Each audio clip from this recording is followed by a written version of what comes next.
Hey there, welcome to the Credit Card News live stream. I hope you had a good weekend so far.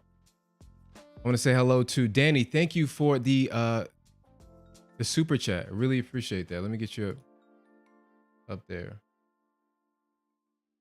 It's not working here. Cinemanus,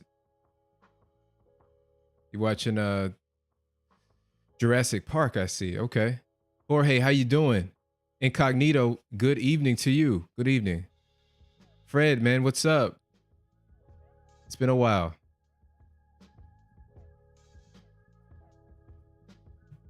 Let me get this notifications working here.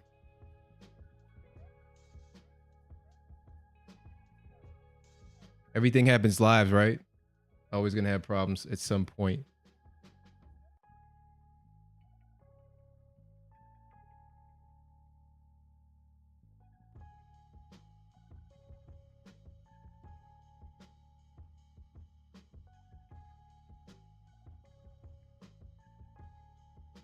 Okay, and we're back.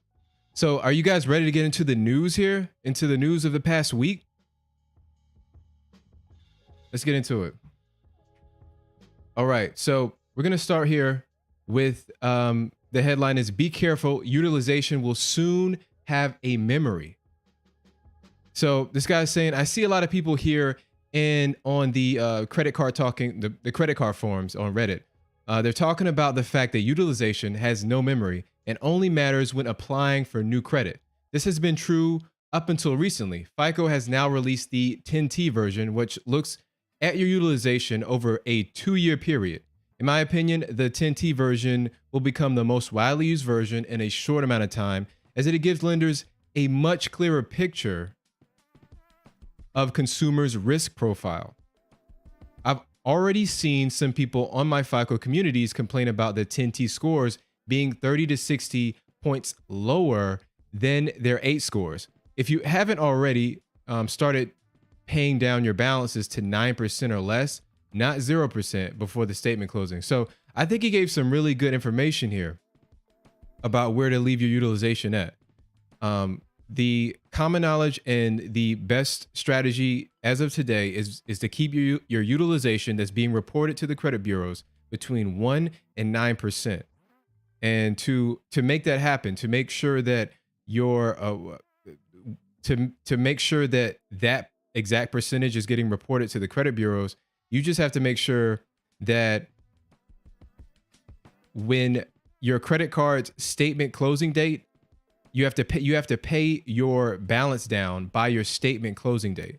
So whatever balance you have at that point is going to get reported. Usually it's going to get reported to the credit agencies.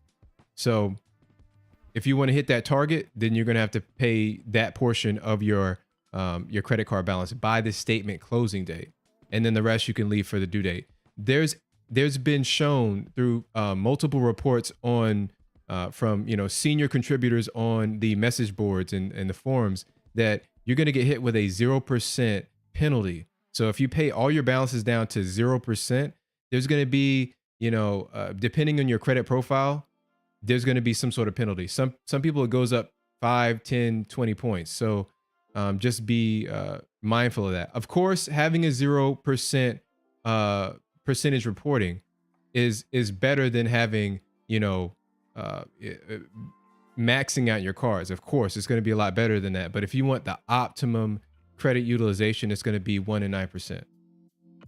But here's the thing about the 10T is that most lenders don't use them, and historically, the credit, the lenders who are actually evaluating your score, that are evaluating you to approve you for loans and approve you for credit cards, they're not using the 10T currently. And historically, it's taken them 5, 10 plus years to even move over to the new credit scoring model. And there's no guarantee that they'll ever move to that. And so right now they're using the FICO 8 bank card. So if you're going up for a credit card for an approval or even a credit limit increase, they're going to use the FICO 8 bank card credit score. So you want to be mindful of that.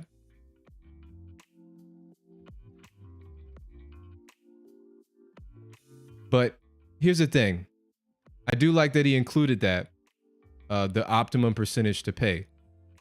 And also, if this does go into effect at some point in the future, it's most likely going to be in the far future, then it will be necessary to keep your balances relatively low, because it's going to look back at a 2-year period and see, have you been maxing out your cards on a consistent basis?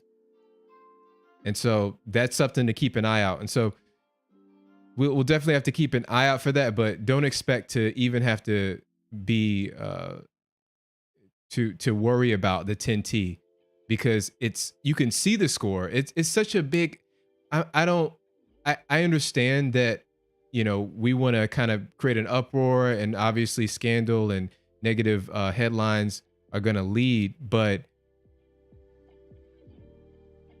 you just have to know that this is not going to affect anybody, really. You can see the score on FICO's website, but it's not anything you have to worry about.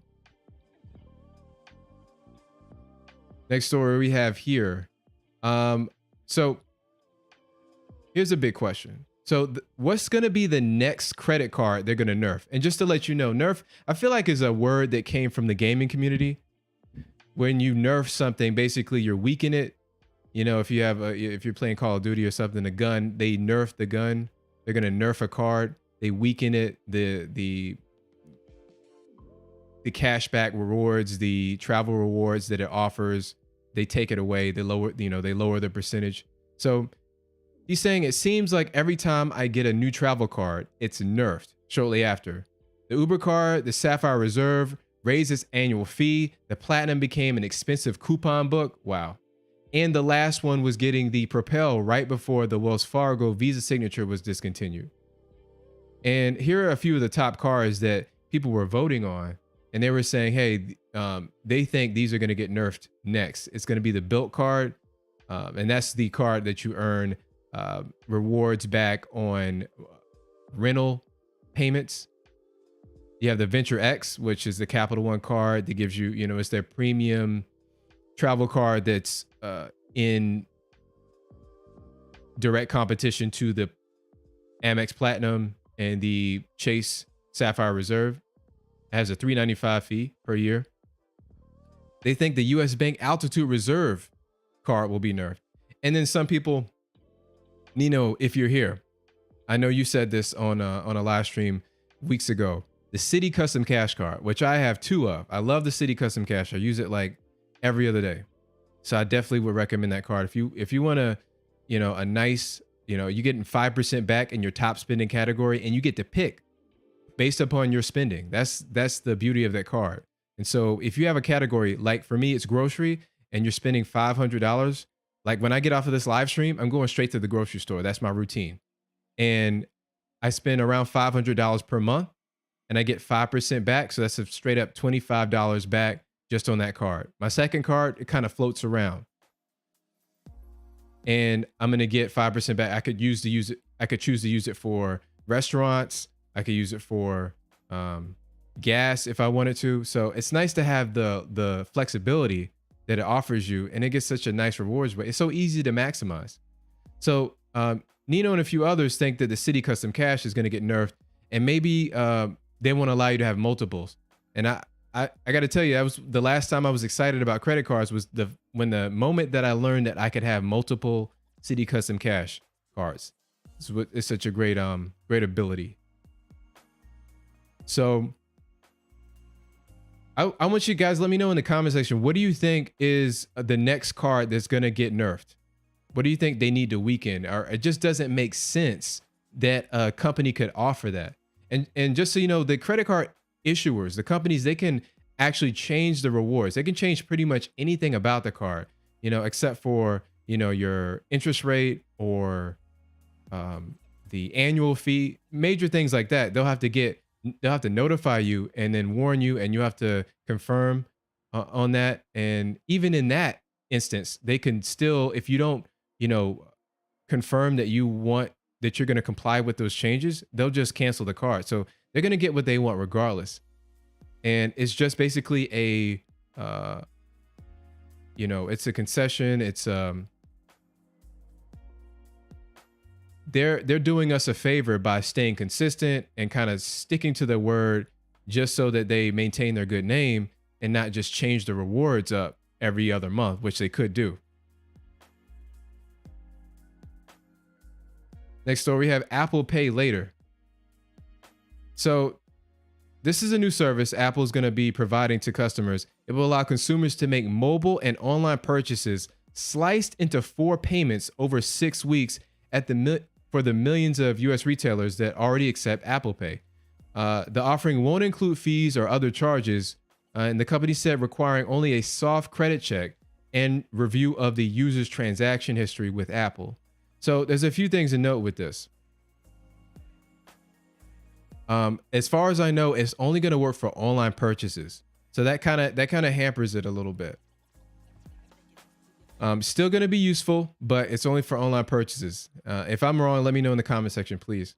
Apple also is going to be underwriting this. So when I say underwriting, that means that they're going to be doing the credit worthiness check. They're going to basically look at your information and make sure that you are, worthy, credit worthiness. Make sure that you have a good credit profile that's going to tell them that you're a valid customer that's going to pay their bills back. And so they've never done that. They've never dipped their toes into this style of this business model. So that's new for them. They partnered with Goldman Sachs to bring you the Apple Card. Apple partnered with them. That's a co-branded card. But with the Apple Pay Later service, they actually have a dedicated company in-house that's handling the underwriting and offering the Apple Pay Later service. So this is a direct competition to Affirm and Klarna. You probably heard of Klarna. Later in this live stream, we got the Klarna card coming up. But they're direct competitors for this buy now, pay later service. It's so-called, I don't use them that much, but I have in the past with like Amazon. But they're saying that the buy now, pay later is really rising in popularity, especially with Generation Z. So as soon as Apple announced this, guess what? The shares of these companies went down like 10%, because that's a huge, what is Apple going to do if they're going to dominate the market, most likely, because it's going to come pre-installed on the phones. Apple Pay already works at so many places. They've been building out the infrastructure. One thing that it's been known to do is drive up sales. When a merchant offers this service to consumers, it's just another way that a person could pay, and maybe it's going to be more convenient for them.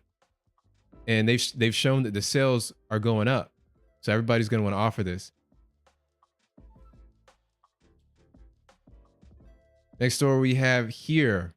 All right, so this is just a warning, and this is actually only involving the Midwest. So at least one mayor, let me know if I'm pronouncing this wrong. At least one Mayor customer is filing a lawsuit over non-refunded duplicate charges. Mayor is a supermarket chain in the Midwest. I don't think I've heard of this supermarket chain, but it's always like that. In Texas, they have H-E-B and, Publix down south. So this is one of those situations. So this guy was overcharged for 2 purchases he made on May 21st and May 23rd, totaling over $500. That's despite getting receipts saying his transactions were declined. Speaking with his bank was no help. He said they won't credit anything back because they say Mayor is working on it. He said overall people have been polite, but very cavalier and unhelpful. He said people are refusing to acknowledge that there is a serious problem. So this is something that I've never had this happen to me, but you guys sound off if you had like a horror story where you were overcharged or double charged.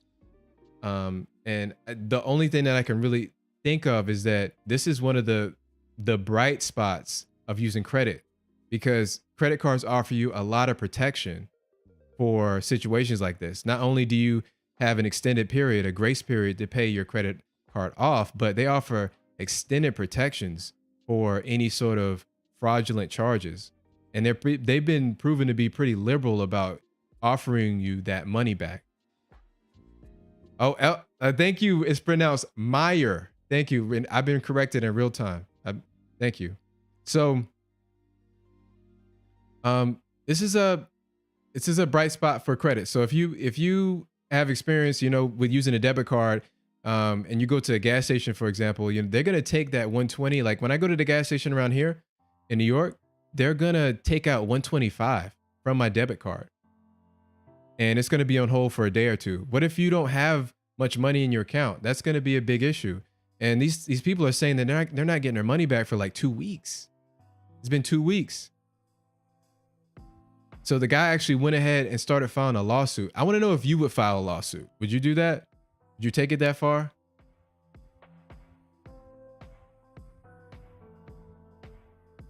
All right, so next we have the Klarna card. I've seen a few videos on this. Let me know if you're excited about Klarna. So the Klarna card does not charge any interest whatsoever. Unlike conventional credit cards that charge US consumers 16.45% on average. Instead, Klarna offers a fair and transparent model. The Klarna card is available for $3.99 a month and is entirely free for the first 12 months after activation, enabling consumers to try it out at no cost for a whole year. Consumers pay for their card purchases via the Klarna app with transparent bi-weekly statements. So, I was actually a little frustrated. I'm gonna start at the bottom here. I was actually a little frustrated when I read the press release for this card because I felt like it was like double speak. They were using like this salesman language to say that they weren't charging fees when obviously there is a fee. It's just a different fee. And they're trying to disconnect and disassociate themselves with credit, but it's a credit card. I'm like, you're trying to, what are we doing? So the thing is, it still charges that $3.99 fee, and that's going to be a problem for a lot of people. It's a problem for me. I'm a big no annual fee guy. I don't have any annual fee cards. So even if this is a low annual fee, it's still, what does that add up to? It's pretty substantial for, when you add it up for the year. You get no rewards. There's no cash back. There's no travel perks. They do offer some sort of coupon. If you shop at this certain store, they'll give you a percentage off, but everybody's doing that. You can get that on debit cards. So with this card, you're able to split the payment out over 4 equal payments, and you end up paying the whole thing. You pay bi-weekly. So every 2 weeks after you make the purchase, you're going to pay on that transaction. And if you do the math, you end up paying within around 45, 50 days. That's just like a credit card. Dude, right? If you make a transaction, if you make a purchase on your credit card on the first day of your billing cycle, you literally have 45 days. You have about 28 to 31 days of that billing cycle, and when that ends, you have a grace period of like 21 days or 20 days or so. So this is exactly like a credit card. It's just slightly worded different. It's just the business model is a little bit different. My biggest problem with this card is that there's no way to use it without paying fees. With a traditional credit card, if I want to use my Citi Custom Cash card, maybe I have a 20 to 30% interest rate on it. But if I'm paying the whole statement balance by the due date, it costs me 0 and I earn 5% back. This earns me nothing back, and I'm paying $4 a month for it. The only thing it's doing is allowing you to spread. It's not really allowing you to do anything because you're forced to make those bi-weekly payments. That's really what it's doing. It's forcing you to make payments so that you don't get charged interest, but you're still getting charged a monthly fee. So you're just swapping them out. What's the difference? It might, this is probably going to be less expensive, but still you're charging fees. Don't tell me you're not charging fees. All right, next story. The ugly economics behind Apple's new pay later system. So this is a incendiary story, right, from The Verge, where they were complaining. You gotta love these, right? It's raining fire and brimstone. Apple's getting into the buy now, pay later business with its new pay later service built into Apple Pay and the Apple Wallet. While Apple bills the service as designed with users' financial health in mind, buy now, pay later is a practice that has come under scrutiny by government regulators as something that could potentially harm customers. Apple's pay later service, which has been in the works since at least last year, lets users make a purchase with Apple Pay and then pay it back in 4 equal installments over the course of 6 weeks. There's no interest on these installments, but it remains unclear if Apple will charge a late fee, and if so, how much will it cost? So I believe I did see a late fee in some of the other information in the press release. I think it's like $7 or something. They do have the right to basically, if you're late too many times, they can cancel the card on you, and that's it. But they do charge fees if you're, I think, over 10 days late. Here's my thing. How are you supposed to lend money? How are you supposed to do business without having some mode, some form of making money? You have to have a business model that's going to allow you to charge something. You have to monetize in some way, right? What are you expecting? And a second question I had to ask myself is, what is lending money itself? Is it predatory? Because you can make the case that anything, a lot of people say credit cards are predatory. Well, I don't think they're predatory. They're not predatory for me. And I'm sure they're not predatory for many of you, because you're using them in a way that you're not getting charged any late fees, any interest. And if you are getting charged an annual fee, I'm sure that you're extracting enough value from your card setup. Maybe you have the Chase, trifecta, or you have the Amex trifecta, and you're able to extract enough value that far exceeds what annual fees it's costing you. So I don't know what is the threshold for predatory lending.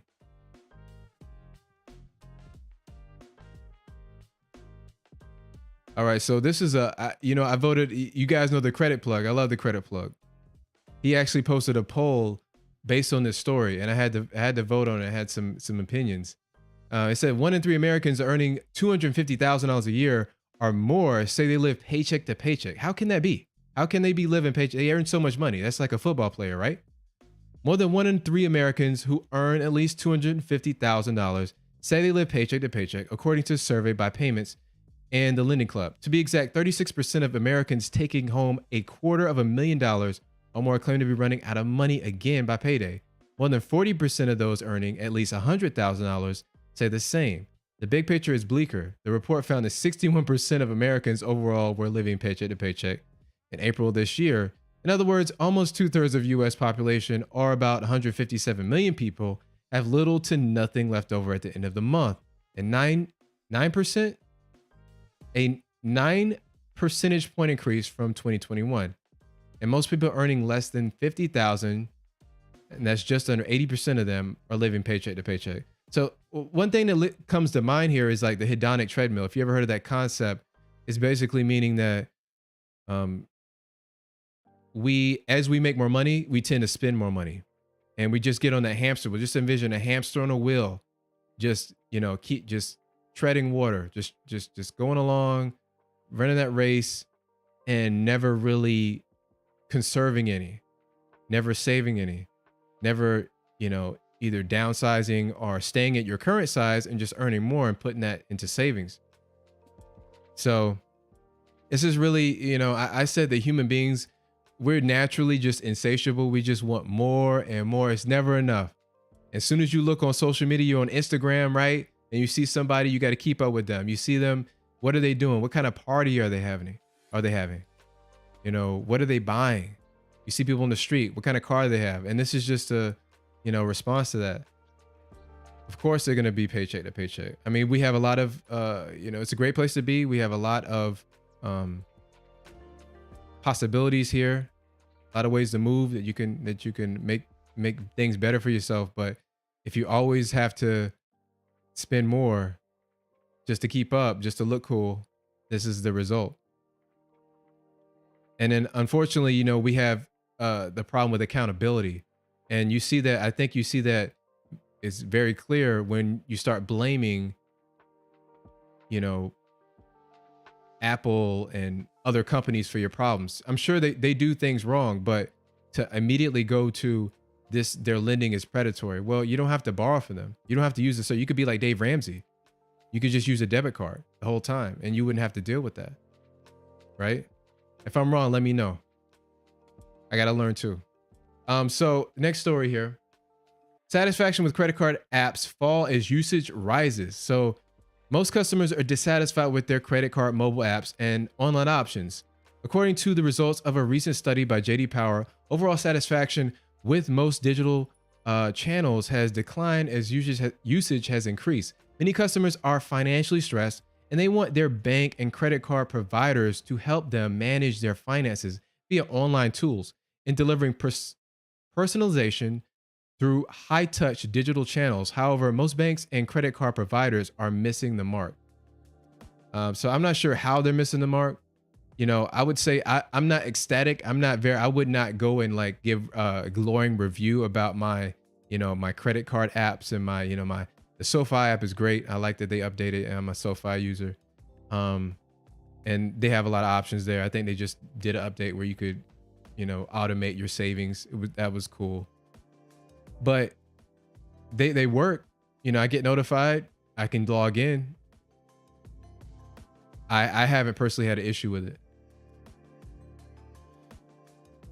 So let me know if you have some problems with your financial apps. I know a lot of people like the Apple card app. They like Apple Pay, I'm sorry, or Apple Wallet. They have so many Apple things. I believe it's Apple Wallet, and they show you like the breakdown, the color-coded breakdown of your spending. That's pretty cool in graph form. I like, I definitely like a well-designed app, but mine are working. So yes, a restaurant can charge different prices for credit cards and cash. So if you guys didn't know, in every state, it's legal for restaurants to charge customers more for purchases made with credit cards than purchases made with cash. In most states, they can accomplish this with an added fee or credit card purchase. In some states, restaurants can only do this by offering a discount for purchases made with cash or other payment methods. Although cash discounts serve the same purpose as surcharges, cash discounts are legal even in the 10 states that forbid surcharges. I haven't seen this personally, like close to me, but I do know that the gas stations close to me will charge less for debit card purchases, and that's why I end up using debit card. That's just, I know I could probably use a gift card, and I've been meaning to look into some good cards available to me, but they can definitely charge different rates. But I don't see that being really prevalent. I think that's kind of a one-off. If you guys see it in your area, let me know. All right, so this is a new kind of a fintech startup, right? Evela is the latest fintech focused on couples banking with a twist. I don't feel like this is talked about too much. Couples banking, joint accounts, things like that. So they might be onto something here. I'm not sure how big that market is because I just don't think people want to join accounts. Let me know if you feel differently. I just feel like people want separate accounts and then they just want to, send money between those accounts. I think that's a normal practice because I just think people are more independent. They're a little bit more selfish and they don't, I guess it doesn't make you selfish, but I don't want to call you names. All right. But I just think that people want to keep the account as private and they don't want anybody dipping into their funds. So Evela, a new fintech startup, was born out of the expectation that couples would just use Venmo unless they were married. The best solution so far has been joint accounts, meaning that two people will set up an account where they join their accounts and pull from the same pool instead of Evela wants to build a split account. And get this, couples maintain individual accounts and balances, but get an Evela debit card that is linked to both of those accounts. So here's the magic of this account. With that shared account, couples can set ratios, maybe prorate what percent or each bill someone pays depending on their income. And Evela will automatically split any transactions made using the Evela debit card. So just think of it like this. If you have a mortgage or a rent payment and one of you makes, double what the other makes, then you can pay, you know, you can pay twice as much. You can pay, you know, a higher percentage, and it's allow you to do that on straight from the car level. You don't have to do a calculation or anything. I really think things like this are more features. They could probably sell this feature, or this is something that you kind of do in house. I think that any company can implement a feature like this. And so I think this is a business that's really a feature. It's an interesting concept, because I think people are constantly splitting the bill down, you know, percentage wise. So this could help. Janika, you saying you do the same? You feel the same? You pass on that? Janika's gonna pass on that. Yeah, I'm not interested in that either.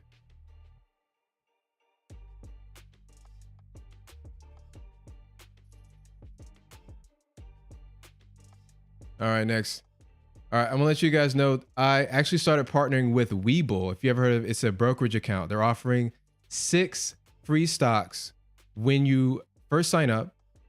You log in, you sign up, and all you have to do is deposit 1 cent. That's 1 cent, and they'll give you 6 free stocks. So if you want to support the channel, it would be great if you check that out. I have a link in the chat. Yes, I have a link pinned in the chat if you want to check that out.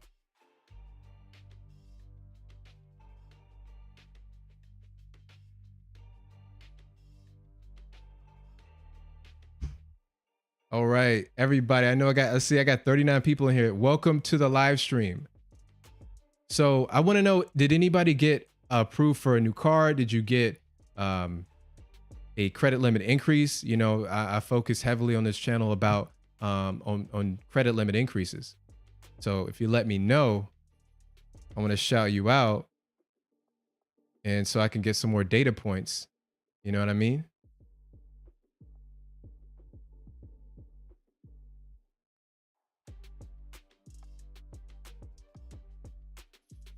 All right, here we go.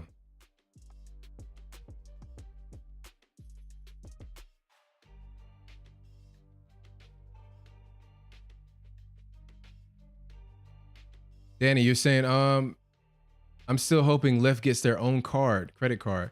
Just hope it will not get associated with Synchrony. Yeah, you told me about your nightmare with Synchrony Bank. If you guys don't know, Danny, he had, you know, probably 5 or 6 Synchrony credit cards that were issued by Synchrony Bank.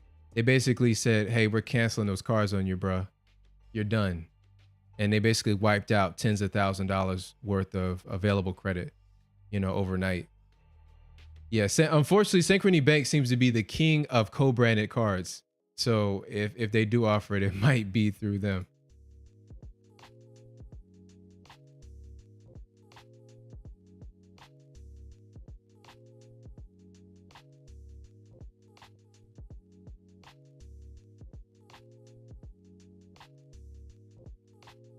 Ellen Bet, you just got the SoFi credit card for $5,000.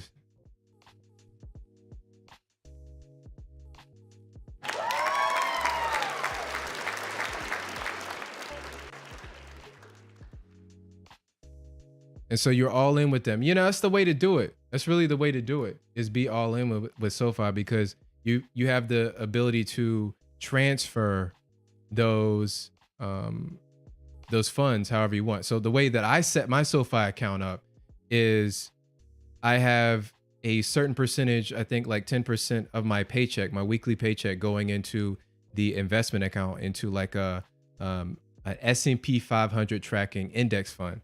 Then I have my credit card with SoFi, and I have it on auto pay for the statement balance, and I have it on automatic redemption on the first of every month. So I don't have to interact with it. I can't stress that enough. I love autonomy.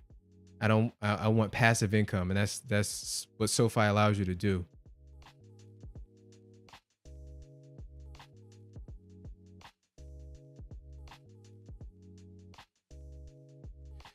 Oh, EHJ, what's up?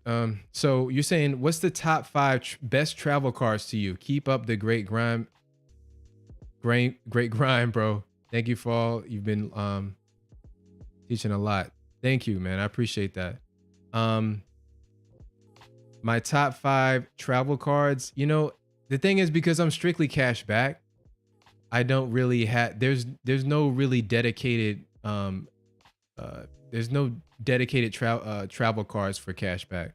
That's gonna so I could use the city custom cash card. Like you could use one of those for travel. I could use my Venmo credit card, which earns 3% in your top spending category. Could use that for travel. So I would say those two, and then yeah, if I'm traveling internationally, I'll probably just use the SoFi card because it's earning 2% flat on everything, and there's no foreign transaction fees. So yeah, I know those aren't high rewards, but yeah, unfortunately, cash back doesn't really offer like a dedicated travel card. You know what I used to love was the old Uber credit card. That first Uber credit card before it got nerfed, I think it offered 4% back unlimited on travel. And that's actually the card that got me deeper into credit cards. Was that funny enough, was the Uber card.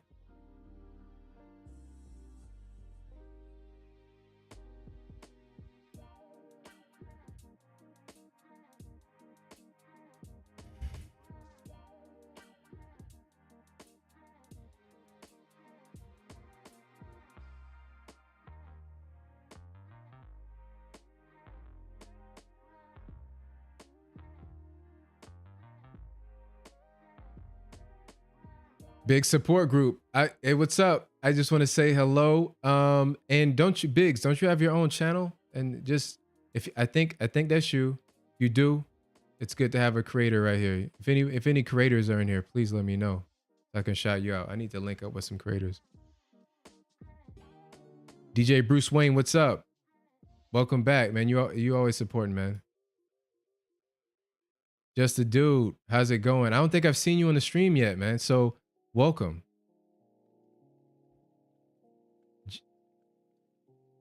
Jim, how you doing? I just want to respond to this message. So the city custom cash is not good enough to get nerfed, in my opinion, especially with the inflation. The card on groceries for me is only used once a month. My grocery bill is now up to $1,200 a month. $1,200. Whoa. $1,200. That's quite the family right there. Okay. Yeah, I think I've seen that as and I thought that was a good point on the forums, was that because of inflation, your money is not going as far as it used to. So you more easily max out that $500. So it's already has a built-in nerf because it's limited to a $500 of spend every month. Great point.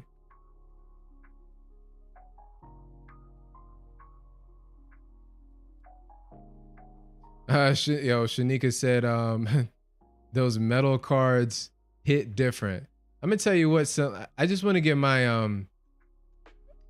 I guess the metal card that I have now that I use some of the time is gonna be my Verizon Visa card, and that's issued by Synchrony Bank, just as a disclaimer. It's a heavy metal card. It earns 4% back in like dining and grocery and gas, something like that, and 3% back in a few of those. Like it earns 4, 3, 2, 1. That's the rewards rate. It's great, but you can only redeem those rewards for Verizon Wireless and Verizon like Fios. And luckily enough, I have both Fios and wireless service with them. So I use that for my Verizon service, and sometimes I'll put it in my wallet just to use it for dining because it earns 4% back in that category, or 3% back. And I kind of replaced it recently with the City Custom Cash. But yeah, it's nice to have a metal card in your hand. You know, it does hit different. It hits different when you slam it down, you know, on the table. When you drop it, people know.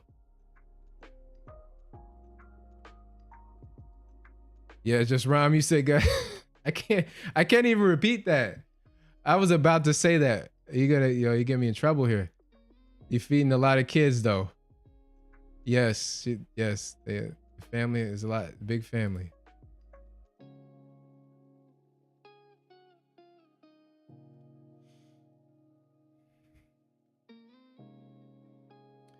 EHJ, you're saying right now I see City back adding 4% in certain categories now up until August 31st. I want to say I know the double cash is like 4% on gas. Wow. Okay, I didn't know that. Thanks for letting me know. I did not. I wasn't aware. Thank you.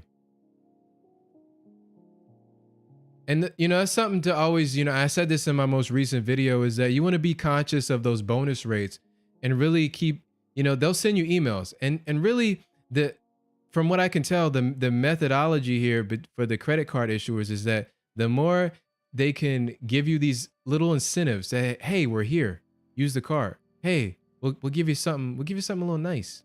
Use the card.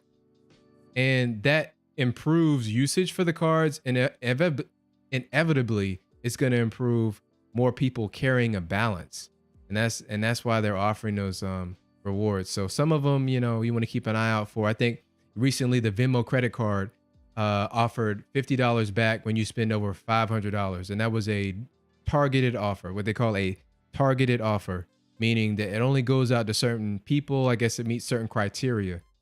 And I was able to use that for a hotel stay recently, so I'll be getting $50 back. I like stuff like that. That's easy. That's easy to meet that threshold and get a good percentage back on it.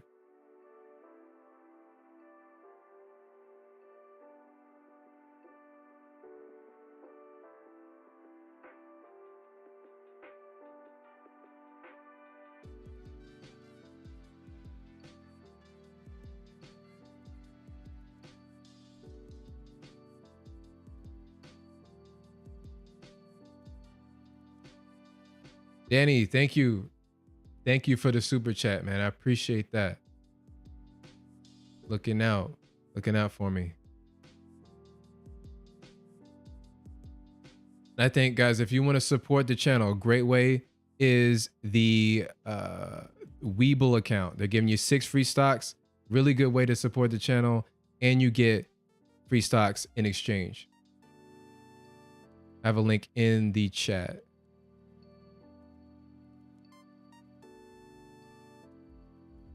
Oh, Joe Ansman. I hope I said that right. Joe Ansman, welcome to the live stream. You're saying you got $200 back from the Venmo credit card for spending $1,000. Okay, that's a decent return. I've seen a better as far as the amount that you have to spend. I think I've seen like $750. You spend $750, get $200 back. But listen, it's always good to get a sign-up bonus. Always good, especially when it's for a no annual fee card, and that's what the Venmo credit card is.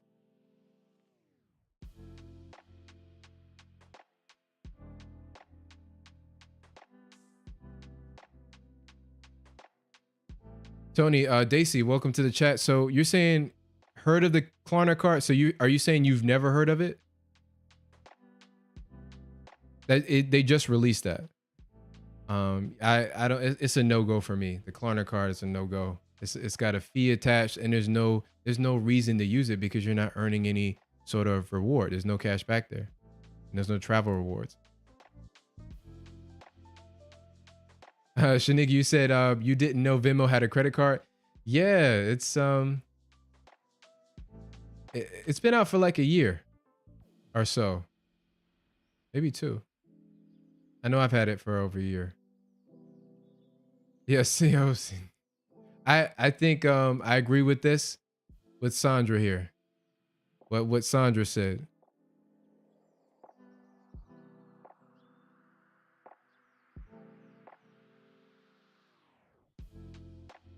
Whoa, Dark dude, that's high praise. You were saying, hey Cal, first time on the chat, but your content helped me rock a $20,000 credit limit. Keep it up. Okay, that's really good to hear. What card did you, can you tell me a little bit more? That's amazing though. That's awesome that that I was able to help in some way.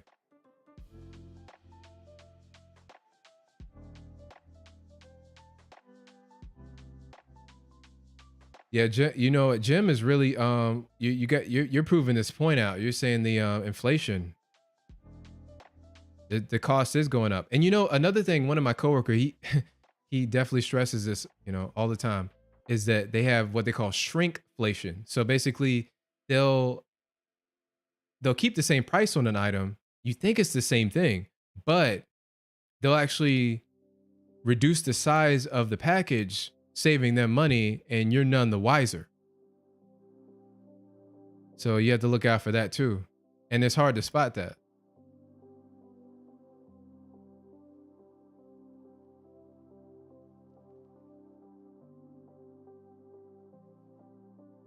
PinFed screw cap.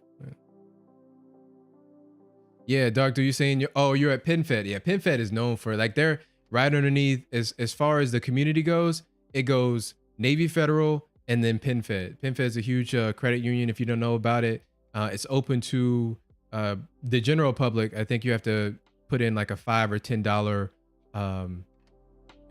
some sort of fee to open up the account. But anybody can get into PinFed, and then once you build your relationship with PinFed, then they just unload massive credit limits. As there's people that start out with $15,000 limits, and then from there get like another $10,000 limit at a time. So definitely, I thought about opening a PinFed account. I'm still open to it. All right, Miss Barton, thank you. Yeah, Webull participant. Yes. And I appreciate that. Still learning about stocks. Webull's cool. It's great. I've had an account for, let's see, since 2020. Direct competitor to Public and to Robinhood. Jim, you're saying how many cars is too many? I see some say it doesn't matter, but others say it does. Yeah, I'm on the team that it doesn't matter. I mean, listen, I can tell you Danny's got over 20. I have over 20. I would have to count them I would have to look at my accounts, but it's a large number, and my credit score has gone up, and I've maintained an excellent credit score. So it does have an effect on your credit profile, but from what I've seen, it's been nothing but mostly positive. To have many credit cards. And in fact, it does. It's been proven that, a good mix of credit, that's what 10 to 15% of your score calculation is credit mix. So if you have installment accounts and revolving accounts, then it's going to look better.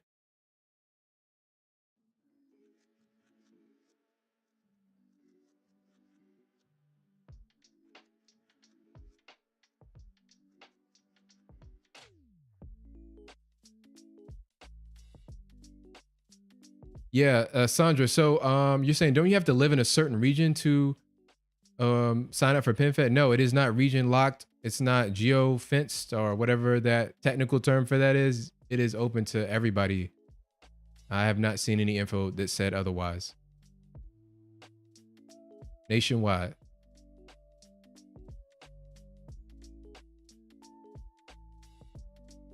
Shanika, you're saying, quick question. How does a charge card show up on your credit report, since it doesn't really have a limit, but internally with the bank, it has a limit?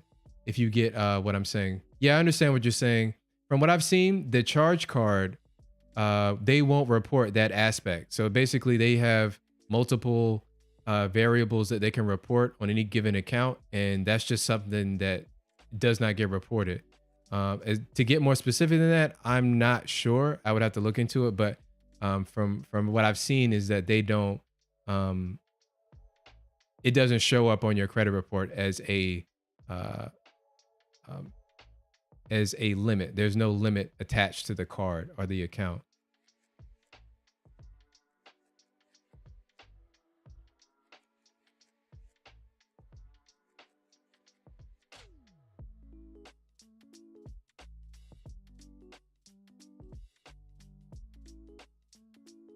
Yeah, Jorge, you're saying SoFi actually became a bank. They got a bank charter, and they opened a brick and mortar branch. Yeah, or maybe a cafe. That'd be cool to say that. I wouldn't I wouldn't go there.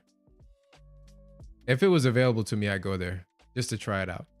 I'll say that. I'm just hoping that they offer credit limit increases and they give us Zelle, and it's been a long time. It's been too long since they've really given a substantial update to the card, and it's kind of long overdue. I thought it was going to move at like a breakneck speed, like a fintech does, is that they build fast and break things, and they kind of came out with the card and then kind of stopped with the features, I feel like. So I'm waiting for some updates.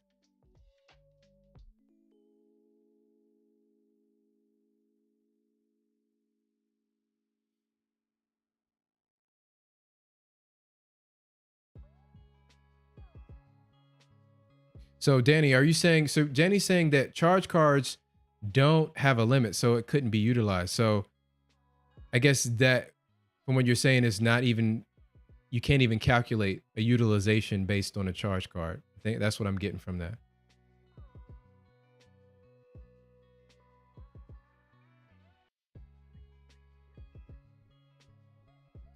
Jim, that's a really good like question there. You're saying, do y'all rotate cards? I find myself storing cards once I get a new one. I kind of, I store, I have like a huge binder, that I have my cards in, and I really only use maybe 5 of them. And, if there's a good, um, offer available, I'll break it out and start using it. If there's an update, like sometimes a card has a huge update, like what happened with the PayPal Mastercard. They're offering 3% back unlimited in for PayPal purchases. And as you know, PayPal, you can use PayPal at a lot of stores. I'm not sure what the official number is, but there's a PayPal button on a lot of online stores, and you can actually pay in stores in places like Home Depot with that. So to have unlimited 3% back is pretty cool, and that's why I brought it back out. So there's reasons that I'll rotate cards in. I rotated funnily enough, the much um dismissed and hated on Quicksilver card. I brought that back out, started using that for virtual cards, which are great.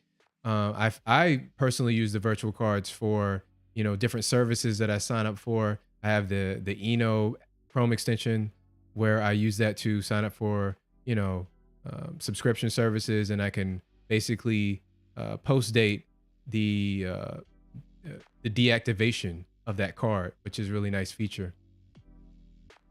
And then they also added 5% back on hotels and rental cars through their portal, which I haven't used yet. I'm still kind of feeling that out, but it's good that it's there.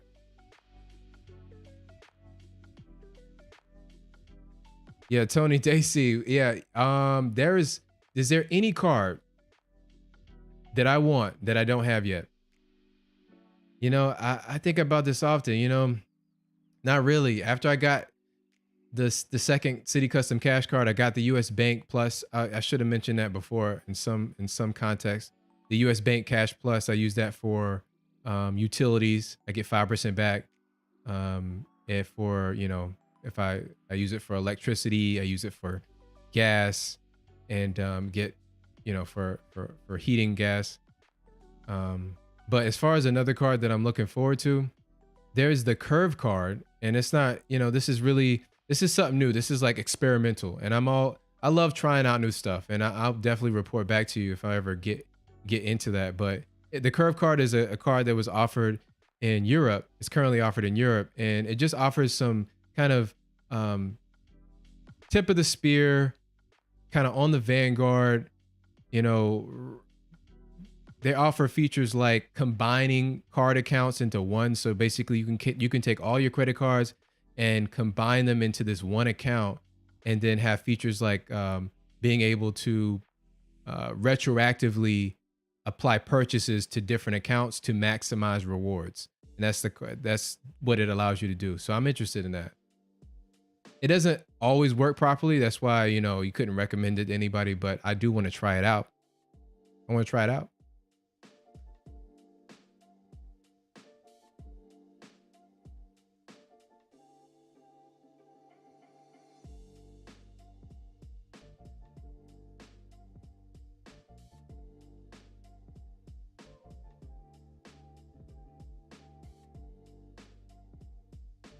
Yeah. So you're asking me, EHJ, you're saying, will you go after the new Propel card? I think it's yes, from Wells Fargo. It is. Yeah. I'm not currently, I think it earns 3% back in some, I think streaming is one of the categories. It just doesn't offer enough new for me to go out and get that.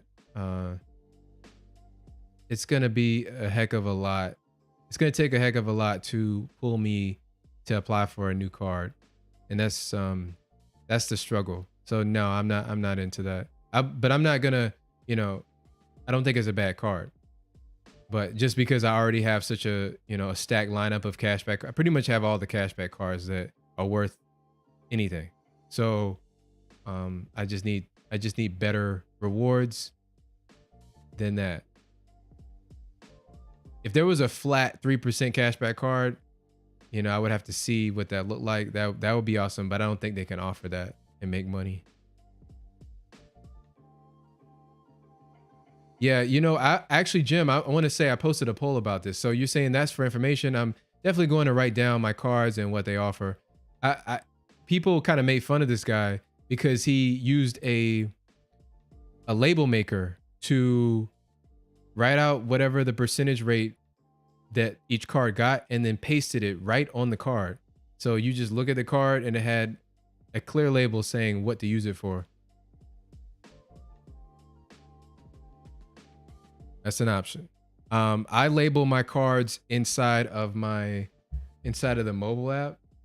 So I'll have them labeled, gas or grocery or dining, and you can change the name of it. You can probably do this right, in Android or Apple in the Apple Wallet.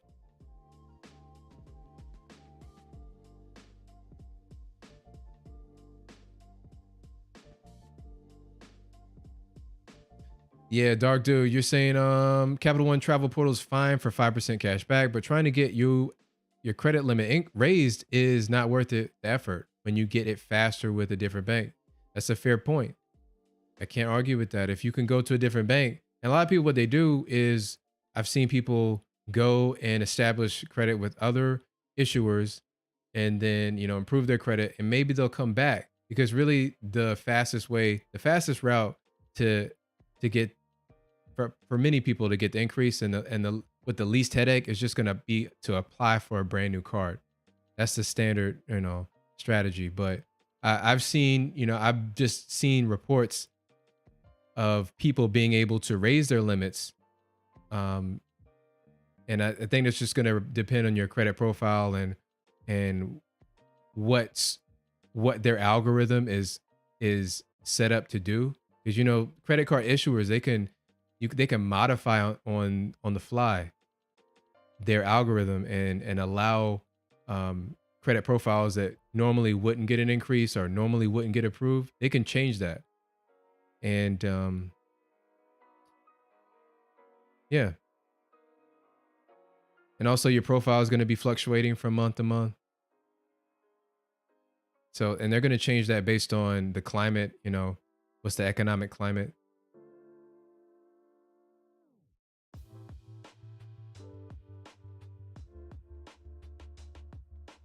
All right, guys, I do this every week, Sundays at 7 p.m. I really appreciate you hanging out with me. And so we're going to do this again next week. And y'all have a great night.